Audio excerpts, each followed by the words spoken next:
Welcome everyone back to another episode of Energy Unleashed. My name is Suzanne and I'm here with my partner Kim. Hello. Morning Hello. Good morning. or good evening, wherever you Yeah, are. Good whenever you afternoon, listen or wherever you wherever you are. are, right? I think it would be fun to talk a little bit more personal today, so I'm going to put you on the spot. Ah.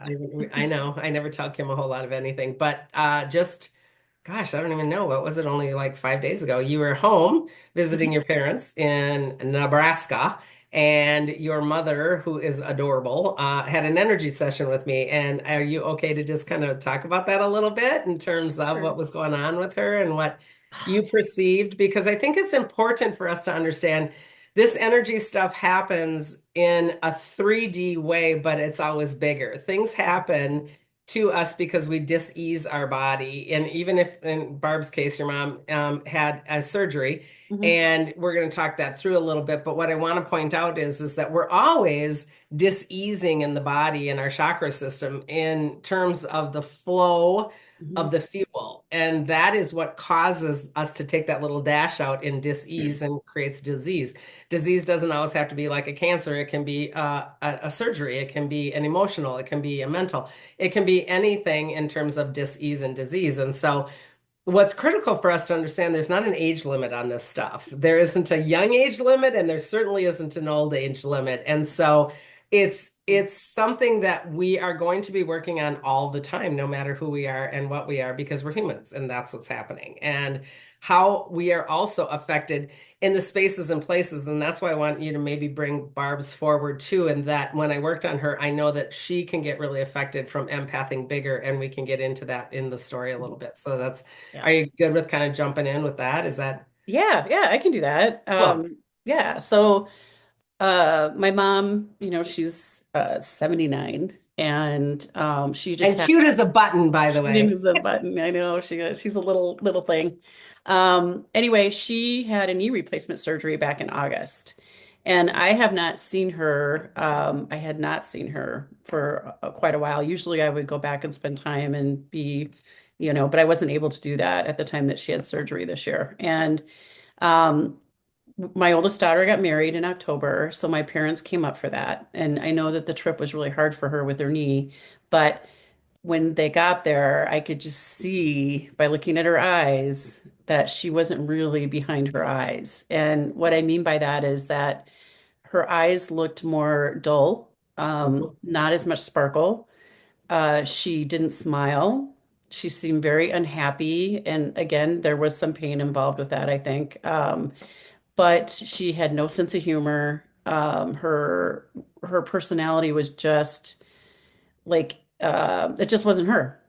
Very She wasn't grateful uncharacteristic of to be her. there. She Yeah. she just seemed like it was so hard to be there, and Yeah. it wasn't her normal like, oh my gosh, we're so excited that finally the oldest grandchild's getting married. It wasn't any of that. It was Yeah. just kind of just really not her. Well, And I so saw her at the wedding also, and we talked about it. She was very, what I would coin as flat.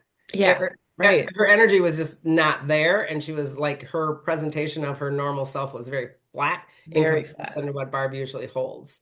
Yes. So these Yeah. are indicators then you can watch for in your loved ones, whether it's your parent or your child, right? Or your Mhm. friend or your spouse. These are the indicators. So, like you said, I think one of the best indicators you said is when someone's off in their chi, their eyes are flat. Yeah. It's really strange. Isn't it though? Oh Because yeah. the Yeah. eyes really are the opening to the soul. Like, I mean, we really do hold our energy field in our eyes, and that's a huge one. And personality change is another huge one, Mhm. right? And I understand pain, I get it, but Barb holds pain pretty well. She's had some other surgeries where she's done better with pain. So this was just Mhm. was really uncharacteristic in personality trait. Yeah, I think even more pain than I think there were some things that were creating more pain for her that were energetic versus the actual Mhm. surgery. Um, and also she was very combative, like just very critical in judgment, and Oh, then very like angry, kind of whatever response would come back seemed just really harsh, which isn't usually her either. It's yeah. not her normal MO. So yeah. Yeah. Interesting. Hmm. So we did an energy session on a remote. Kim was there also. She was actually with her mom in person, and I was remote. And what I find a lot of times, what people don't understand, and why I wanted to bring a couple of these forward is, again, it doesn't matter our age. And sometimes it's even harder when we are a little bit advanced in age because we think all kinds of other things. What starts to happen is we're starting to go, oh crap, my morality, oh my God, am I getting really, really old? Oh my God, is this going to limit me now? And now I'm going to not be able to do this, especially when we're walking and we're capable of movement and motion, and all of a sudden that's prohibited. Hmm. And that gets really scary because that brain, that monkey mind will all of a sudden be, God, now I'm going to be in a walker, then I'm going to be in a wheelchair, and oh my God, blah, blah, blah, and we Yeah. can go from 0 to 100 and that stuff. I mean, Yeah. I even do that when my body isn't working and I'm not 80, So, being 79 turning 80 can do a lot in your brain anyway. So be aware of your parents if you're still lucky enough to have them in terms of watching that and or your partner or sisters, friends, whatever. Hmm. Because when we get these benchmarks of age and mortality and our body isn't working, it can be very emotional. Hmm. And Oh, that yeah. right? That emotion can turn into, like you said, the combativeness, the snippiness, all of that because that's fear. Yeah. Okay. Oh, she Did was you very ever did full you of ever ask fear. her what was scary? Uh, she was very scared that her body and the pain was a big deal. Okay. Very afraid of that. But during all of this was the whole political thing. Yep. The world's coming to an end. They're going to take our money. We're not going to have anything, all the da stuff. I think that was a big part of her, Huge. a little Yes. fear too. And then she's such a worrier, Hmm. like around family members and things. And um, the family's doing good right now, so she hasn't had a lot to worry about. So I think she's like, now what do I do? Like, I don't Right? have to worry about, whoever or whatever. And so she's And just, yeah, in a weird place. she's the epitome of the worrier. She thinks she's doing good things Good. for family when I hold worry. Yeah. I If I actually didn't have care my about chart. you, who would care Look about at you? I have my chart here, right here from her session just last week. So I explained to Barb, when we worry, we have a thought pattern, and a thought pattern will go on a horizontal male energy of, oh my gosh, this might happen and this might happen, which will incite 3 and 4 more thoughts. And then the actual vertical ones will start to come in as emotions, and I get really scared or I get really whatever. And I will start to, and I showed this to Barb and I said, you do realize that this is what you're doing when you worry, right? And her face, remember her face I was know. like, It's like, oh. And I said, you are capturing more potentiality for what you don't want for that family member versus what you do want. And her brain, it was so fun to watch. Her light bulb just went doink, like, yep. oh my God, I'm actually doing that. So again, we can't necessarily change somebody's path or pattern or, karma of life, but you definitely can throw more energy towards what we don't want and help create that pattern easier. And it's like I don't have the power to put my kid in a ditch when it's bad weather, but if I keep thinking he or she's going to go in the ditch, the potentiality comes to that vehicle Yeah. faster and quicker. Yeah. So why would I do that? I just want to see them home safe.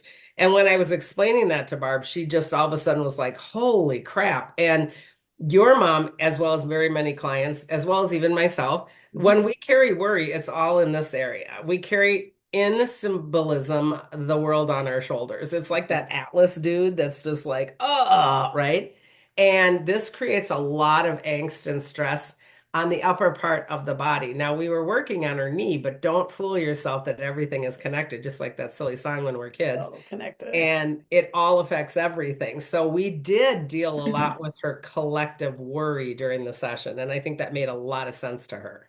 Yeah, I think one, she was very energetically fractaled. You said you were out there like gathering these tiny little pieces, trying to bring it all back in. And I think Yep. that was the biggest thing is she just wasn't fully in Yep. there at all. And so but the other thing is that her hip and knee, there was a whole twisted, crazy thing going on in there that was stopping like kind of the healing process a little bit. Hmm. It was Hmm. slowing everything down from energetically from healing from that surgery. Right. So the crumbs we were talking about, I think I gave her a metaphor of like if you're gonna use a serrated knife on like a really crusty hard French bread or sourdough bread and the crumbs are everywhere. Oftentimes when we have a surgery and when especially when we go into a hospital situation, we'll leave little fractalized pieces of us in lots of different spaces and places. It's fear, it's concern, it's worry. Oh, the doctor said this, the nurse did that.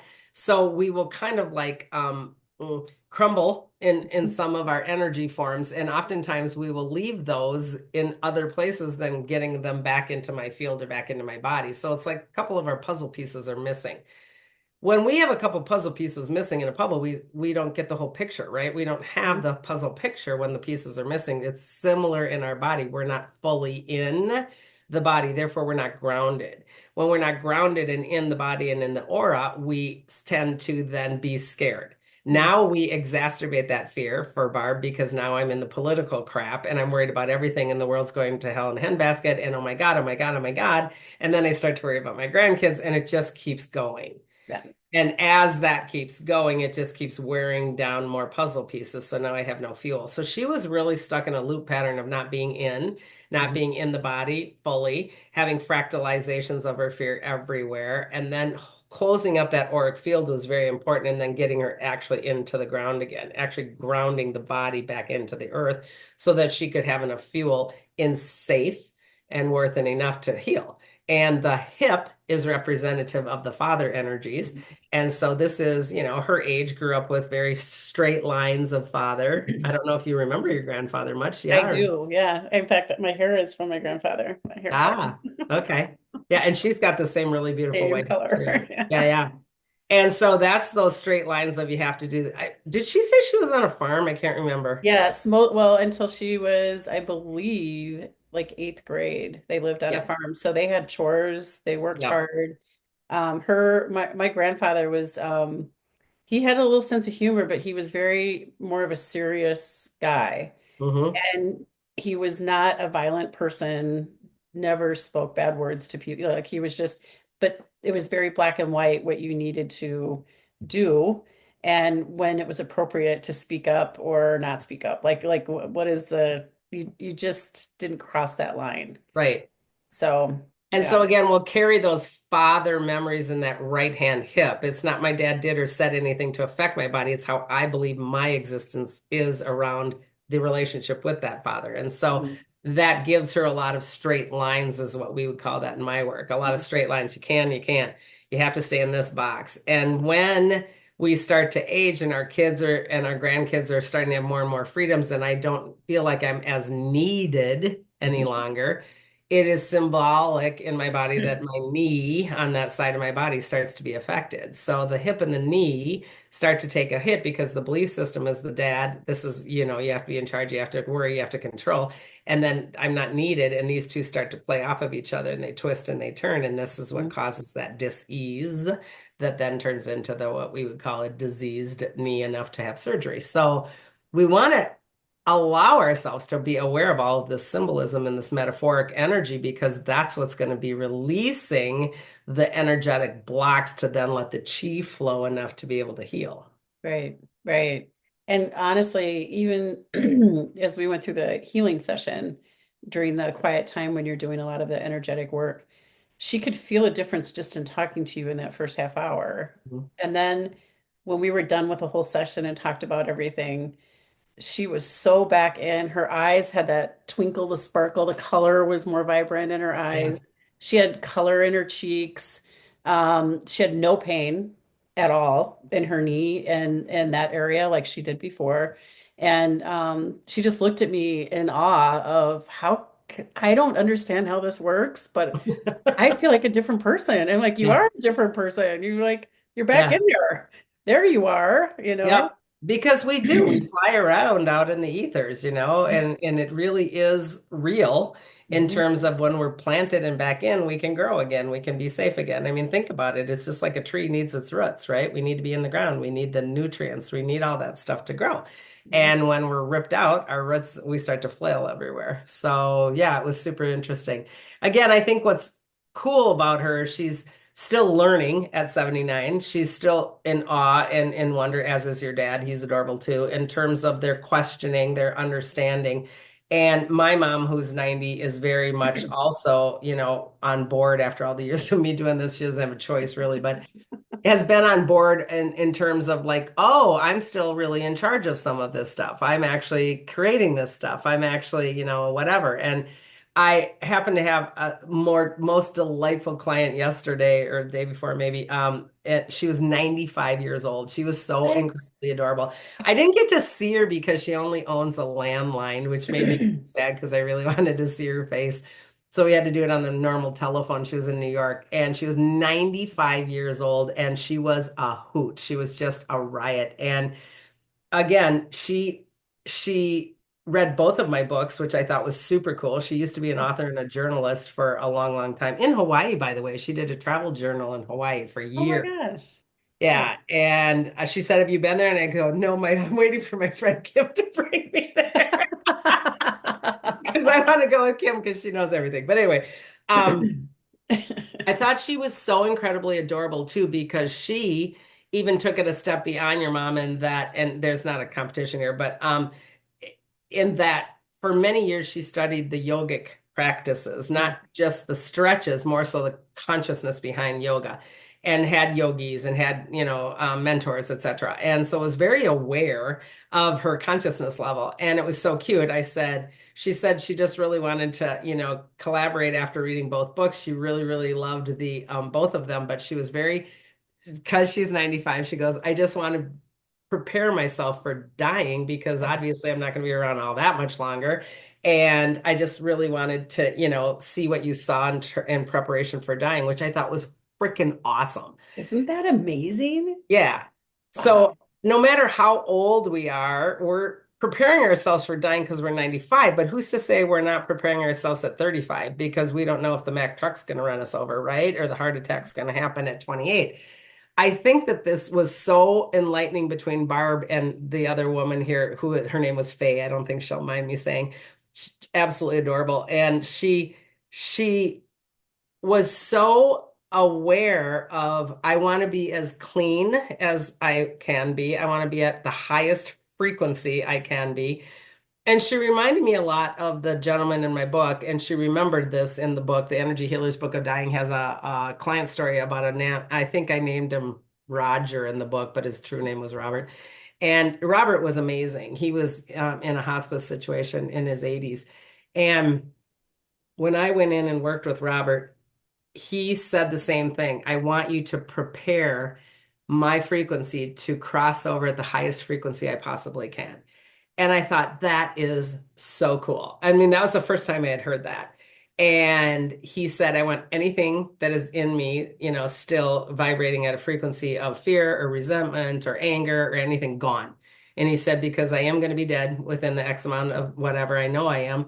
And I want to just go straight over and get to work. And I thought that that was so cool because I'm like, okay. And he goes, and we did dimensional work. We did like, I want to understand these frequencies at this dimension and this and this. He was fascinating. And it's all in that book. And he knew that he was going to cross into the in-betweens and work with the gods in the infrastructure of the hologram. And I'm like, I had never even heard anything like that at that Like point the because like the this, Greek gods, like the mhm, gods, like yeah, the like Roman, the Zeus Greek, and all the yeah. gods, the Nords, the everything, because he said, I know that they're real. And then I have been told that there's a change in the guard and that I'm preparing myself to go straight into that frequency of 6 and 7 or whatever. And the gods really reside in five. A lot of them are in that fifth dimensional frequency, but he needed to be in 6 and 7 in terms of his like Mhm. light quotient. And that's what he was told to be able to handle this realm. And I was so fascinated by that. And I was telling this to this Faye, and she's like, that's so cool. And she was really excited. She's like, well, let's ramp me up and get me, as high as we can. So what that means is if I cross and my soul contract wanted me here, but I cross here, I still have to do this work. Yeah. This is why I oftentimes tell people suicide is a little bit of a challenge because if I end my life before my contract wants me to learn this and I decide to go out here because of my pain, I'm still going to have to learn all this on the other side. Mhm. You don't get out of your work. So a lot of people create a suicide situation because they want to be with loved ones over there, or I'm sick of having the pain here. What they don't understand is they're going to have the pain on the other side. In some regard, it's the lesson, and they're not going to be residing with those people because their frequency is that not there yet. So this is the same as I want to go over in the highest frequency because I want to do this work. And I think that that was such an insightful thing for Faye. Well, lo and behold, I go into the work with her. It was astounding in that her frequency was at a level where Robert's was, in that when I met Robert, he was the first person I had ever scanned chakra wise that had what we would call rose infused chakras, meaning there's a palpable infusement of a rose pulse within their chakra. So even if my chakra is green in my heart, it's green and it's pink. Wow. Rose. And even in Really? my throat, if my throat is blue and turquoise, it's blue with pink. And not all of her chakras, all of his were infused, but I think probably two, if maybe close to three. And I know her heart was one of them. And I believe it was up in here in her spiritual realm where she was really pulsating at a rose infusement. And I was so excited. In fact, that's what made me think of Robert. So I didn't put that thought in to the process. When I was in the process, I thought of Robert because it was like, oh my God, you look like Robert. You have rose infused, you know. So it was really an honor to be able to work with somebody at that level. And I think, how great is it that we can also, I asked her, do you practice and order your death as well? Do you ever practice your death? And she's like, I don't know what that means. And I said, because oftentimes I just practice my death. Because she was a little worried about leaving so and so or so and so. So that was still a little humanness that she was working on. And I said, well, just sometimes when you're with them, just imagine this is the scenario in the room. And I'm actually watching from the realms of the ethers instead of sitting in the room as a human. And she's like, oh, that's such a cool idea. I'm going to do that. Because why that's fun is you see that your family members are fine. You Mhm. see that life goes on. You Yeah. see that everyone's enjoying themselves and everything's okay. You see that you are important, but you're not that important, kind of a thing, right? So we don't have to worry, back to a Barb. I don't have to worry about my family. I don't have to worry about not being here for my family. You can take all that off the worry thing. This is what we were talking with Barb too, is that don't worry about all that crap because it isn't a thing. It Yeah. isn't a thing Right. at all, right? Mhm. It It's isn't. crazy.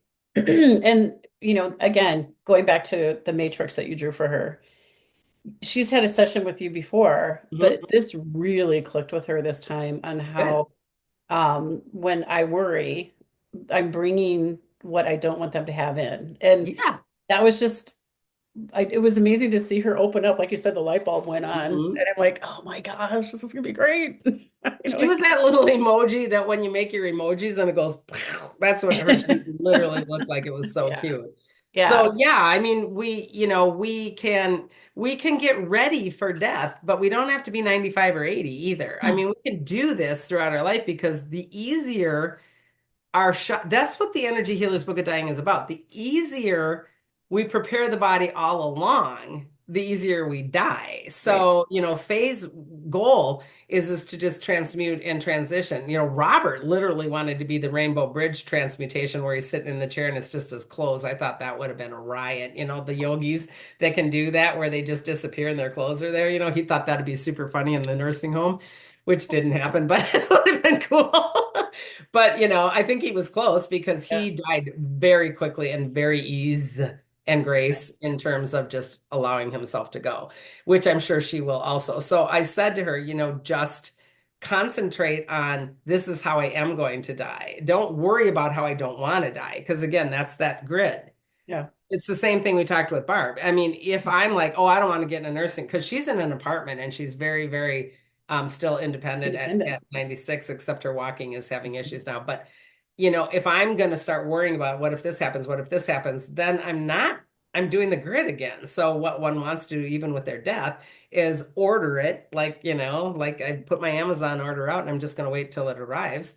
I'm putting my Amazon order out that I have ease and grace and I go in my sleep or whatever you want. Now, if your contract says that you go in a horrific plane crash, that so be it. But you don't have to even worry about that because it will happen if it's supposed to. Yeah. But to put all that angst into the worry of what if I go down in a fiery plane crash, it's only just easing your actual situation of living. Yeah. Right. So.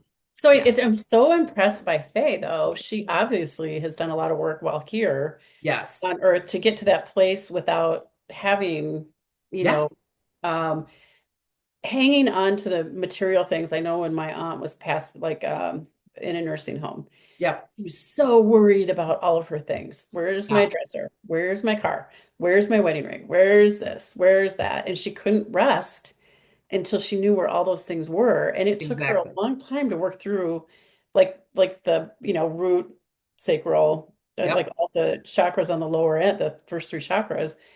And when she did, there was so much more peace in her body and how she reacted to things once she hit that place. Right. But Right. that was difficult work, It is. And Yeah. there's been many people that I've gone through the death process with that are really doing the struggling and the scriggling and the moaning and the fear and the crying and the Mhm. flailing because they are having a very difficult time shaking out of their snake skin of sorts of that aura and that actual chakra because all the fear is holding that snake skin so tight. When we actually release all that, even every day, all day, every day, our life itself is so much ease and grace.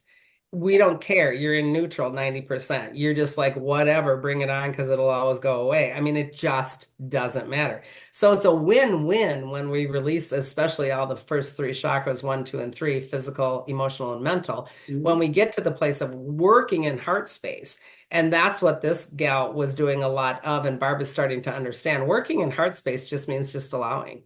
Yeah. No judgment, no nothing. And your mom's cuter because she went through all of that, really heavy duty programming of parental and generational, and Faye, even quite a bit older, still was having those things, but she went through and purposefully did the work to let things go. Mhm. But yet she was adorable in that I was still working some Akashic skill sets with her, and she's like, "Oh, that's a whole new this or that's a whole new that." So we really talked a lot about karma. Her philosophies were very because they were Buddhist and because they were yogi and they were all that. It was very much about I'm doing this for karma, I'm doing that for karma. And I said I would really even release that before you go. And we talked about karma completely differently, which we've addressed in other podcasts as well. Is that this karmic loop cycle is no longer. And she was totally down with that. She thought that that was super cool. So even in our session, she Yeah. let go a lot of family karma bullshit that she thought she was here to do.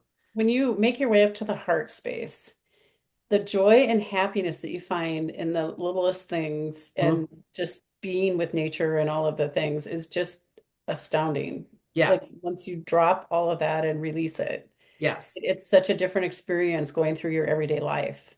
And Uh, and when you're 95, it's difficult to find joy. I mean, my dad, who's 91, I was over there the other day and I'm like, what are you doing today? Same thing. Well, yeah, because you're 91 and you're kind of in a care center and you're kind of in this limited life. And I said, yeah, but Dad, I said, that's not acceptable either. It's really important for you to stick your face out the window and feel the wind and still be grateful. And I was saying the same with Faye. She was feeling limited because her walking isn't as good or she has to, have incontinence issues or whatever. My parents are all going through that. And it's like that makes you scared of being mortal. And it makes you scared that your mortality is getting smaller and smaller and your world is smaller. This is also the opportunity to do the exact opposite and allow yourself to feel bigger and bigger. Meaning, I'm going to allow myself to be pissed that I'm incontinent. Okay. yeah. That was a pun. Mm. And I can allow myself to be really angry that I can't go anywhere without, pee pads or whatever at that age. But I also can be grateful that I still can get up and experience something. So it's always the both sides of the coin that one wants to fuel myself with as much joy as I have with frustration and own my frustration, but move it through, not hang on to it with bitterness. Yeah. Oh my gosh, hanging on with bitterness, resentment, any of those, guilt, whatever. Especially at that It's, age, because yeah. those 80 to 90s, oh my God, when you go into those care centers, there's so many angry, angry, angry people. And, have at it because that's how you're going to transition. So it's important for us to actually look at a book like Energy Healer's Book of Dying because you're living. not because you're even dying. It's Yeah. because you're already dying as living, right? So use those practices and release all of that stuff while you're alive and kicking at 20, 30, 40, 50, all the way up because you don't know when you're dying, Right. right? You know, So, yeah. yeah. It Yep. was just really fascinating to work with those two age categories right back to back. I thought it was just Well, super I gotta cool. tell you, my parents are just in awe, and they're finding, just in a couple of days of having the session, my dad called and said thank you Good. because it's a whole different experience right now. She's there, Yeah, that's so awesome. it was That's really awesome. awesome. Yeah, it Yeah. was great. Honored to help. All righty. So take what resonates, everybody. Toss what doesn't. Share this with anybody that you feel is appropriate, and hopefully you subscribe and check on us again. Until Oh next my time. gosh. How's Goodbye. it?